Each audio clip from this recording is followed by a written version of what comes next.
ಎಂದಡೆ ತವಕಿಗರಿಂದು ತಾನೇ ಬಲ್ಲರೆಂದಡೆ ಉತ್ತರನು ಅರಸನಂಗ್ರಿಯೊಳಂದು ಮಕುಟವ ಚಾಚಿ ಭಿನ್ನಹವು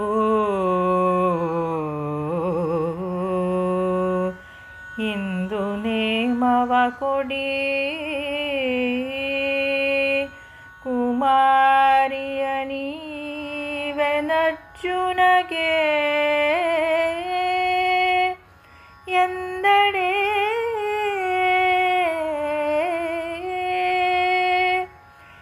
ಏಳೇಳು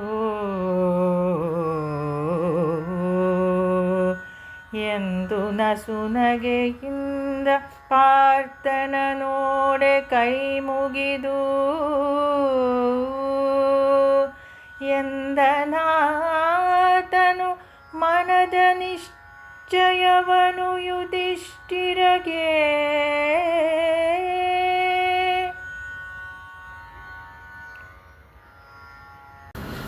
ದುರ್ಯೋಧನನ ಗೋಗ್ರಹಣದ ಪ್ರಯತ್ನವನ್ನು ವಿಫಲ ಮಾಡಿದಂತಹ ಪಾಂಡವರು ತಮ್ಮನ್ನು ತಾವು ನಿಜ ವೇಷದಲ್ಲಿ ಅಂದರೆ ತಮ್ಮ ನಿಜವಾದ ರೂಪಿನಲ್ಲಿ ತಮ್ಮ ಸ್ವಂತ ರೂಪಿನಲ್ಲಿ ಪ್ರಕಟಗೊಳಿಸ್ಕೊಂಡ್ರು. ಸಿಂಹಾಸನದ ಮೇಲೆ ಕೂತಿರೋ ಅವರನ್ನು ನೋಡಿ ವಿರಾಟನಿಗೆ ಆಶ್ಚರ್ಯ ಆಗಿಬಿಡುತ್ತೆ. ಯಾರು ಅಂತ ಗೊತ್ತಾಗ್ಬಿಡುತ್ತೆ ಉತ್ತರದಿಂದ. ಆಮೇಲೆ ಅಪರಿಮಿತವಾದ ಗೌರವವನ್ನು ಅವರಿಗೆಲ್ಲ ತೋರಿಸಿ ಆಮೇಲೆ ಧರ್ಮರಾಜನಿಗೆ ನನ್ನ ರಾಜ್ಯವನ್ನೇ ನೀನು ತಗೋ ಅಂತ ಹೇಳಿ ಕೊಡೋಕ್ಕೆ ಪ್ರಯತ್ನ ಪಡ್ತಾನೆ. ಧರ್ಮರಾಜ, ನಿನ್ನ ಈ ಒಳ್ಳೆಯ ಮಾತು, ನಿನ್ನ ಈ ಆದರ, ಅದರಿಂದ ನಾನು ತೃಪ್ತನಾಗಿದ್ದೇನಪ್ಪ. ಈ ರಸಾಭಿಷೇಕ ಸಾಕು, ಇನ್ನೊಮ್ಮೆ ರಾಜ್ಯಾಭಿಷೇಕ ಏನು ಬೇಕಿಲ್ಲ ಅಂತ ಹೇಳಿ, ಆದರೆ ಭೀಮಾರ್ಜುನರು ತಮಗೆ ಆದ ಅವಮಾನದಿಂದ ನೊಂದು ಕೌರವನ ಮೇಲೆ ಅದರ ಪ್ರತೀಕಾರವನ್ನು ಮಾಡಬೇಕು, ಹಸ್ತಿನಾವತಿಗೆ ವಾಪಸ್ ಹೋಗಬೇಕು ಅಂತ ಪರಿತಪಿಸ್ತಾ ಇದ್ದಾರಪ್ಪ. ಹಾಗಾಗಿ ನಿನ್ನ ರಾಜ್ಯ ಎಲ್ಲ ಬೇಡ ಅಂದ. ಧರ್ಮರಾಜನ ಸ್ವಭಾವಕ್ಕೆ ಬೇರೆಯವರ ರಾಜ್ಯವನ್ನು ಅಪೇಕ್ಷಿಸೋದು, ನಿರೀಕ್ಷಿಸೋದು, ಆಸೆ ಪಡೋದು ಇಲ್ಲವೇ ಇಲ್ಲ. ಕೊಡೋಕೆ ಬಂದರೂ ತಗೊಳ್ಳೋದಿಲ್ಲ ಅವನು. ಅದು ತನ್ನ ರಾಜ್ಯವನ್ನೇ ಬೇಡ ಅನ್ನೋವಂಥವನು ಇನ್ನು ಬೇರೆಯವ್ರ ರಾಜ್ಯ ತಗೋತಾನೆ, ಸಹಜವಾದದ್ದೇ. ಹೀಗಾದಾಗ ಒಂದು ವಿಚಿತ್ರ ಇಲ್ಲಿ. ಯಾಕೆಂತಂದರೆ ಉತ್ತರ ಧರ್ಮರಾಜನಿಗೆ ನಮಸ್ಕಾರ ಮಾಡಿ ಕೇಳ್ಕೊತಾನೆ. ಏನು ಅಂತಂದರೆ, ಅರ್ಜುನಿಗೆ ನನ್ನ ತಂಗಿಯನ್ನು ಮದುವೆ ಮಾಡಿಕೊಡ್ತೀರಿ, ಅದಕ್ಕೆ ನೀವು ಒಪ್ಪಬೇಕು ಅಂತ ಹೇಳ್ತಾನೆ.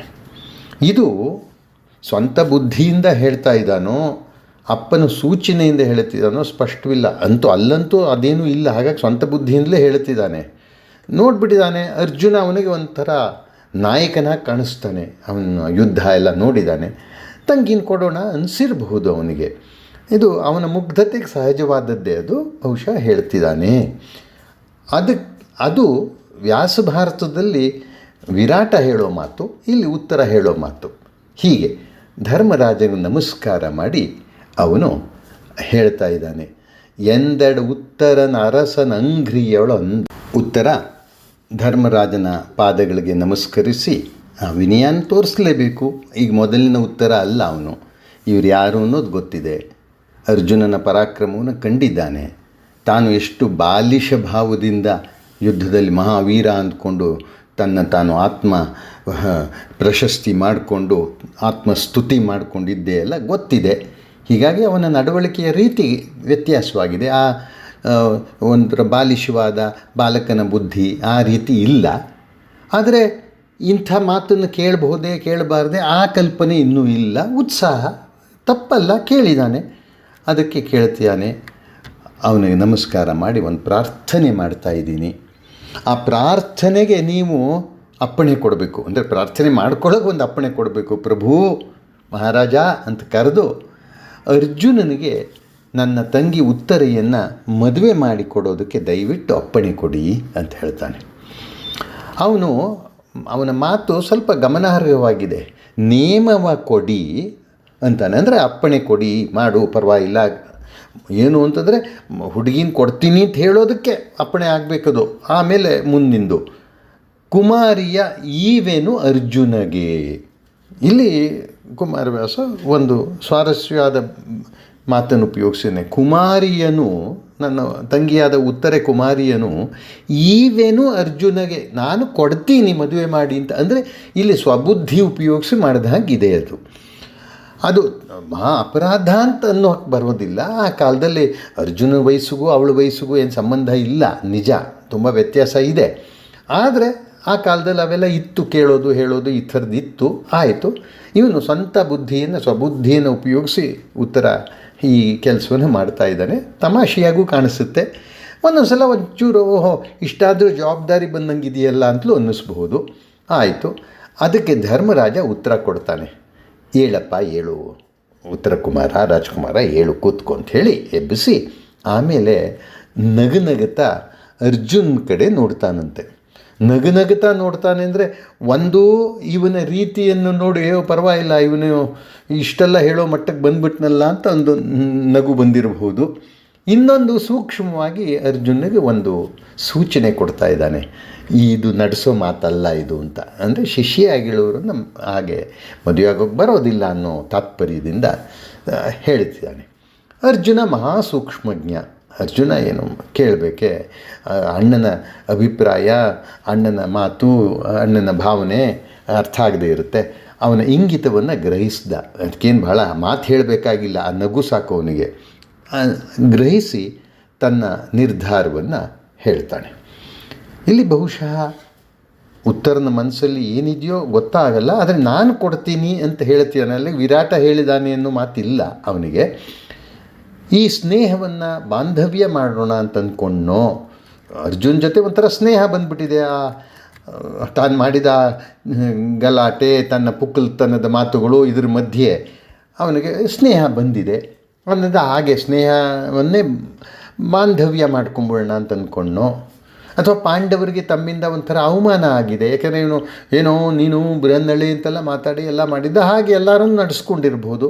ಅದಕ್ಕೊಂದು ಪರಿಹಾರ ಆಗಬೇಕು, ಇದೇ ಪರಿಹಾರ ಆಗುತ್ತೆ ಅಂತ ಅಂದ್ಕೊಂಡೋ ಯಾವುದೋ ಒಂದು ಭಾವನೆ. ಆದರೆ ಒಂದು ಗಮನಾರ್ಹ ವಿಷಯ ಅಂತಂದರೆ ವ್ಯಾಸ ಭಾರತದಲ್ಲಿ ವಿರಾಟ ಆ ಪ್ರಸ್ತಾಪವನ್ನು ಮಾಡ್ತಾನೆ. ಇರಬಹುದು ಕುಮಾರವ್ಯಾಸನಿಗೆ ಸಿಕ್ಕ ಪಾಠದಲ್ಲಿ ಉತ್ತರ ಹೇಳೋದೇ ಇದ್ದರೂ ಇರಬಹುದು, ಗೊತ್ತಿಲ್ಲ. ಅವನೇನು ಹೇಳ್ತಾನೆ, ನನ್ನ ರಾಜ್ಯ ಮತ್ತೆಲ್ಲವೂ ನಿನ್ನದೇಪ, ಎಲ್ಲವನ್ನೂ ಸ್ವೀಕರಿಸು ಧರ್ಮರಾಜ ಅಂತ ಹೇಳಿ ಒಂದು ಮಾತು ಹೇಳ್ತಾನೆ. ಉತ್ತರಾಂ ಪ್ರತಿಗೃಹಣಾತು ಸವ್ಯಸಾಚಿ ಧನಂಜಯ ಅಯಂ ಭರ್ತ ತಸ್ಯಾಹ ಪುರುಷಸತ್ತಮಃ. ಅವನು ಹೇಳ್ತಾನೆ, ಉತ್ತರೆಯನ್ನು ಪ್ರತಿಗೃಹಣಾತು ಸವ್ಯಾಸಿ ಧನಂಜಯ, ಸವ್ಯಸಾಚಿಯಾದಂತಹ ಅರ್ಜುನ ಅವಳನ್ನು ಪ್ರತಿಗ್ರಹ ಮಾಡಲಿ, ಅವಳನ್ನು ಸ್ವೀಕರಿಸಲಿ. ಅಯಂ ಭರ್ತ ತಸ್ಯಾಹ ಅಯಂ ಪುರುಷಸತ್ತಮಃ, ಈ ಪುರುಷಶ್ರೇಷ್ಠನಾದಂತಹ ವೀರನಾದಂತಹ ಅರ್ಜುನ ತಸ್ಯಾಹ ಭರ್ತ, ಅವಳಿಗೆ ಪತಿಯಾಗಲಿ ಅಂತ ಹೇಳ್ತಾನೆ ಅಂತ. ಇದು ಮತ್ತೆ ವಯಸ್ಸಿನ ವ್ಯತ್ಯಾಸ ಅಲ್ಲ, ಈಗಿನ ಕಾಲಕ್ಕೆ ಅದು ಅತಿ ಅನಿಸುತ್ತೆ. ಇನ್ನೊಂದು ಉತ್ತರನೇ ಕೇಳದೆ ಹೇಳಿಬಿಡೋದು ಅನ್ನೋದು, ಆದರೆ ಆಗಿನ ಕಾಲದ ಕ್ರಮ ಅದು, ಹಂಗೆ ಹೇಳೋದು, ಮದುವೆ ಮಾಡ್ಕೊ ಅನ್ನೋದು ಈ ಥರದ್ದು. ಹೀಗೆ ಹೇಳಿದಾಗ ಅರ್ಜುನ ಅಣ್ಣನ ಕಡೆ ನೋಡಿದಂತೆ. ಅಷ್ಟರಲ್ಲೇ ಅವನ ಅಭಿಪ್ರಾಯವನ್ನು ಗ್ರಹಿಸಿ ಹೀಗೆ ಹೇಳ್ತಾನೆ. ಅಭಿಪ್ರಾಯ ಗ್ರಹಿಸಿ ಹೇಳ್ದ ಅನ್ನೋದು ನಿಜ, ಆದರೆ ಅದರಲ್ಲಿ ಇನ್ನೊಂದು ಅರ್ಥ ಇದೆ. ಏನು ಅಂತಂದರೆ, ಅರ್ಜುನನಿಗೂ ಕೂಡ ಈ ಭಾವನೆ ಇದೆ, ಇವಳು ಶಿಷ್ಯೆ, ಹಾಗಾಗಿ ಇವಳನ್ನು ನಾನು ಪತ್ನಿಯಾಗಿ ಪ್ರತಿಗ್ರಹಿಸಬಾರ್ದು ಅನ್ನೋ ಕಲ್ಪನೆ ಅವನಿಗೂ ಇದೆ. ಆ ಥರ ಪ್ರತಿಗ್ರಹ ಮಾಡಬಾರ್ದು ಅವಳನ್ನು ಅಂತ ಇರಲಿ. ಏವ ಮುಕ್ತೋ ಧರ್ಮರಾಜ ಪಾರ್ಥಂ ಐಕ್ಷ್ಯತ್ ಧನಂಜಯಂ. ರಾಜನಿಂದ ಹೀಗೆ ಹೇಳಲ್ಪಟ್ಟಂಥ ಧರ್ಮರಾಜ ಅರ್ಜುನ ಕಡೆ ಐಕ್ಷ್ಯತ್ ಧನಂಜಯಂ, ಅರ್ಜುನ ಕಡೆ ನೋಡಿದಂತೆ. ಈಕ್ಷಿತಶ್ಚ ಅರ್ಜುನೋ, ಹೆಚ್ಚೇನು ಬೇಕಿಲ್ಲ, ಅದೇ ಥರ ಕುಮಾರವ್ಯಾಸ ಹೇಳೋ ಹಾಗೆ ಅವನು ನೋಡಲ್ಪಟ್ಟ ಅರ್ಜುನ ಅಂದರೆ ಅವನ ಕಣ್ಣೋಟದಲ್ಲಿ ಅವನೊಂದು ಕಡೆ ಹಿಂಗೆ ನೋಡ್ದ, ಇಲ್ಲಿ ನಗುತ್ತಾನ್ ಮಾಡಿದ್ದಾನೆ, ಅವನು ನೋಡಿದ ತಕ್ಷಣ ಅವನಿಗೆ ಅರ್ಥ ಆಗೋಯ್ತು. ಭ್ರಾತ್ರ ಮತ್ಸ್ಯಂ ವಚನಂ ಅಬ್ರವೀತ್. ಅವನು ನೋಡಲ್ಪಟ್ಟಂತಹ ಆ ಅರ್ಜುನ ಧರ್ಮರಾಜ ಅಂತ ನೋಡಿದರೆ ಅವನಿಗೆ ಅರ್ಥ ಆಗೋಯ್ತು, ಈ ಮಾತನ್ನು ಹೇಳ್ದ ಅಂತ. ಇಲ್ಲಿ ಕುಮಾರವ್ಯಾಸನಲ್ಲಿ ಈ ಥರ ಮಾತನ್ನು ಕೇಳಿದ್ದಾನೆ. ಧರ್ಮರಾಜ ಇವನ ಕಡೆ ಮುಗುಳನ್ನಗ್ತಾ ನೋಡಿದ್ದಾನೆ. ಅಷ್ಟರಲ್ಲೇ ಅವನಿಗೆ ಸೂಕ್ಷ್ಮ ಗ್ರಹಣ ಆಗಿದೆ. ಅಭಿಪ್ರಾಯವನ್ನು ಗ್ರಹಿಸಿ ಉತ್ತರ ಕೊಡ್ತಾನೆ. ವರುಷ ವಿವಳಲಿ ನಾಟ್ಯ ವಿದ್ಯೆಯ. ವರುಷವು ಇವಳಲಿ ನಾಟ್ಯ ವಿದ್ಯೆಯ ಪರುಟವಿಸಿದೆನು ತಂದೆಯಂತೆ. ಈ ತರುಣಿ ಭಜಿಸಿದಳ್ ಆ ಪ್ರಕಾರ ರಹಸ್ಯ ದೇಶದಲ್ಲಿ. ಗುರುತನದ ಕರುವಾಯಿ ಎತ್ತಲು ಅರಸಿ ಎಂಬುದು ಇದಾವ ಮತವು. ಈವರ ಕುಮಾರಿಯನು ಇವಡೆ ಅಭಿಮನ್ಯುವಿಗೆ ಕೊಡಲೆಂದ.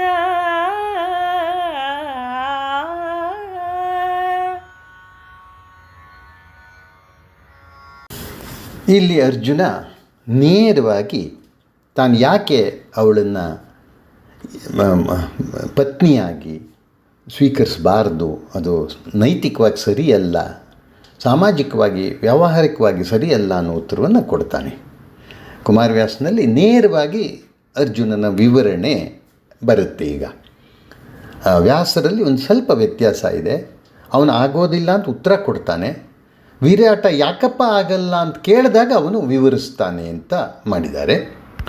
ಇದು ಅರ್ಜುನನ ನೈತಿಕ ನಿಲುವನ್ನು ನಮಗೆ ತೋರಿಸುತ್ತೆ. ಅದನ್ನು ಅರ್ಥ ಮಾಡ್ಕೋಬೇಕು ನಾವು. ಅರ್ಜುನ ಹೇಳ್ತಿದ್ದಾನೆ ವಿರಾಟ್ನಿಗೆ, 1 ವರ್ಷ ಇವಳಿಗೆ ನಾನು ನಾಟ್ಯ ವಿದ್ಯೆಯನ್ನು ಕಲಿಸಿದ್ದೇನೆ. ಪರುಟವಿಸಿದೆನು ವರುಷ ಇವಳಲ್ಲಿ ನಾಟ್ಯ ವಿದ್ಯೆಯನ್ನು ನೃತ್ಯ ವಿದ್ಯೆಯನ್ನು ಕಲಿಸ್ಕೊಟ್ಟಿದ್ದೇನಪ್ಪ. ಇವಳು ನನ್ನನ್ನು ತಂದೆಗೆ ಸಮ, ಗುರು ಅಂದರೆ ತಂದೆಗೆ ಸಮ ಅಂತ, ತಂದೆಗೆ ಸಮ ಅನ್ನೋ ಭಾವನೆಯಿಂದ ಗೌರವದಿಂದ ನನ್ನಲ್ಲಿ ನಡ್ಕೊಂಡಿದ್ದಾಳೆ. ತಂದೆಗೆ ಸಮಾನ ಅಂದ್ಕೊಂಡು ನಡ್ಕೊಂಡಿದ್ದಾಳೆ.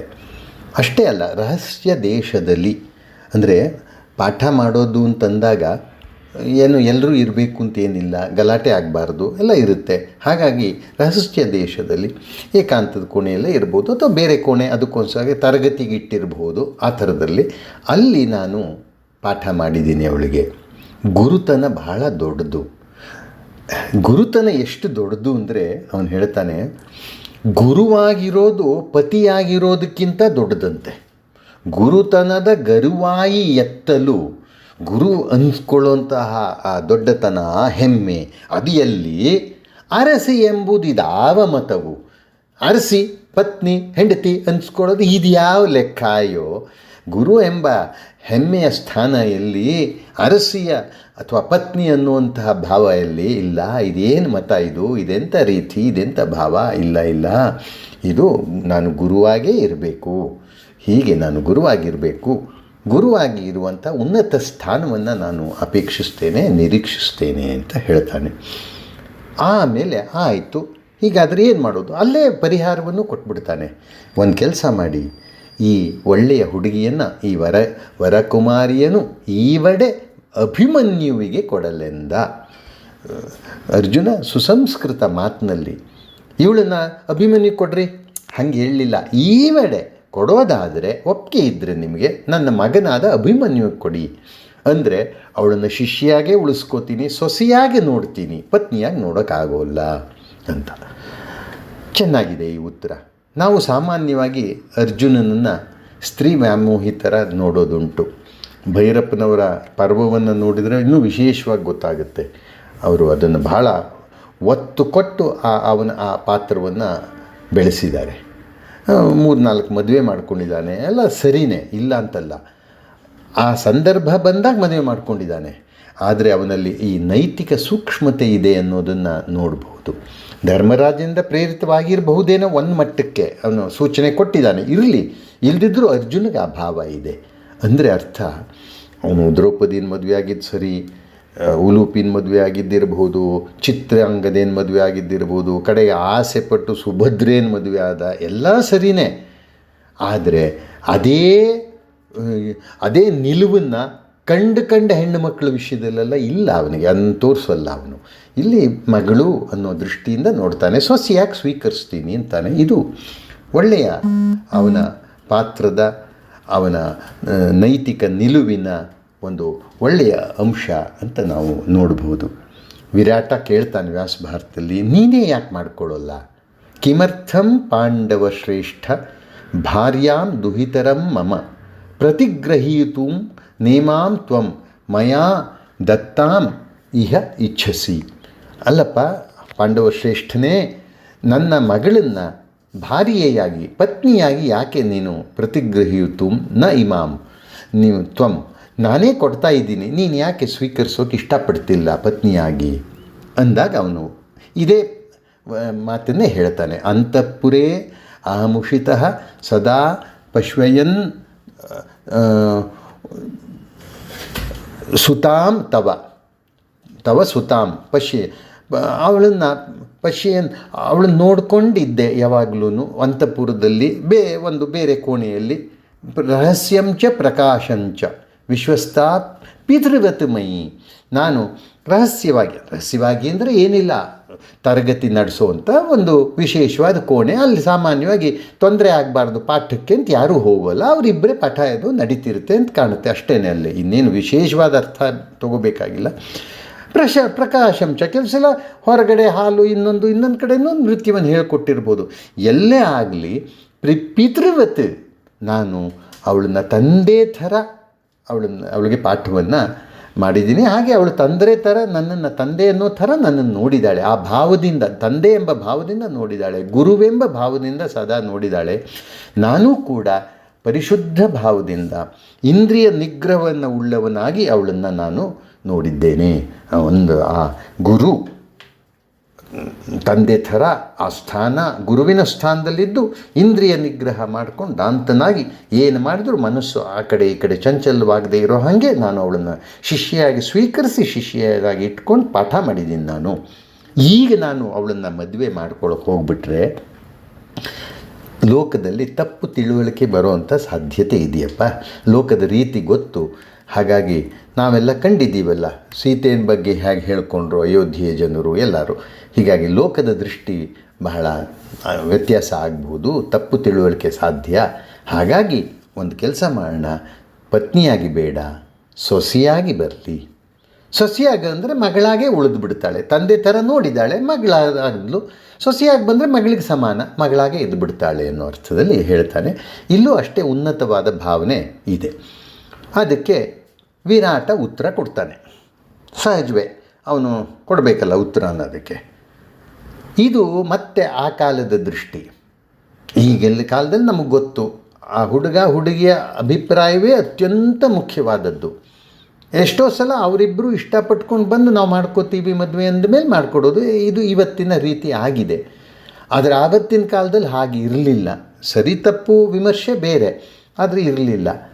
ಅವನಿಗೇನಿದೆ ಮನಸ್ಸಲ್ಲಿ, ವಿರಾಟ್ನಿಗೆ ಹೇಗಾದರೂ ಮಾಡಿ ಪಾಂಡವರ ಜೊತೆ ಸಂಬಂಧ ಆಗಬೇಕು. ಹೇಗಾದರೂ ಅರ್ಜುನ ಅವಳನ್ನ ಮದುವೆ ಆದರೂ ಸರಿ, ಅಭಿಮನ್ಯು ಮದುವೆ ಆದರೂ ಸರಿ, ಹೇಗಾದರೂ ಪಾಂಡವರದ ಒಂದು ಅಭಿಪ್ರಾಯ, ಒಂದು ಮನಸ್ಸಿನ ಭಾವನೆ, ಅಯ್ಯೋ ಅವರು ನನ್ನಲ್ಲಿ ಸೇವಕರಾಗಿದ್ದು ಬಿಟ್ಟರು, ಸರಿಯಾಗಲಿಲ್ಲ, ಅದನ್ನು ಒಂದು ಪರಿಹಾರ ಮಾಡ್ಕೋಬೇಕು ಅಂತ ಮನಸ್ಸಿನಲ್ಲಿ ಇದ್ದಿರಬಹುದು. ಅದು ಒಂದು. ಜೊತೆಯಲ್ಲಿ ಪಾಂಡವರ ಸಂಬಂಧ ಅಂದರೆ ಭಾಳ ದೊಡ್ಡದು. ಅದ್ರ ಜೊತೆ ಪಾಂಡವರ ಹತ್ತಿರ ಆದರೂ ಕೃಷ್ಣ ಹತ್ತಿರ ಆದ ಹಾಗೆ ಇದೆಲ್ಲ ಇದೆ. ಅದಕ್ಕೆ ಅವನು ಹೇಳಿದಂತೆ, ಯಾವಾಗೆ ನೀವೇನು ಆತನೇನು